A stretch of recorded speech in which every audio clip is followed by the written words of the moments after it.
guardians, for the Karaktikas. Maraming salamat sa inyong tiwala na hanggang ngayon nandito tayo sa NAPSKI. At para sa mga Karaktikas, ito lamang ang aking masasabi na huwag kalimutang mag-practice panahon sa ating mga schedules.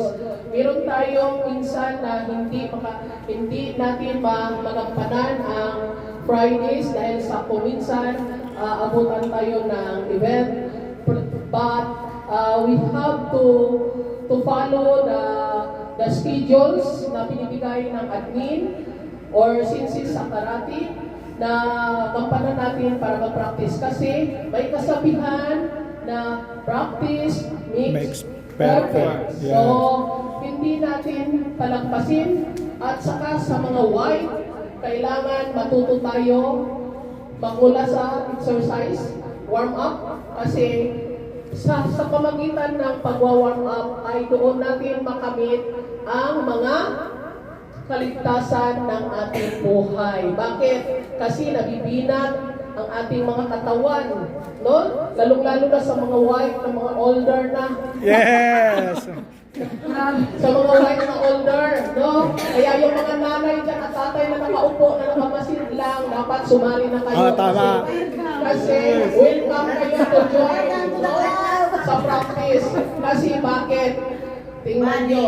Okay, so kapag nag-practice tayo ng exercise, hindi lamang sa karate, from the karate exercise ay makamit na natin ang kalusugan ng ating katawan. Tama. At para po sa mga nagyayelo at orange, dapat makamit natin hindi lang black. Kung hindi, makamit natin na magkaroon tayo ng club na sarili natin or meron tayong ma-achieve sa ating buhay. Kasi ang karate is not only for the white, for the sikat, kung hindi, ma-share natin ang kaalaman to others. So, marami tayong mabibigyan ng exercise or knowledge about karate. So, marami tayong ma-save life. Hindi lang para sa sarili natin, kung hindi, mayroong Panginoon na nakakita na we are sharing our knowledge to share them para maging protektahan ang kanilang mga buhay-buhay. So,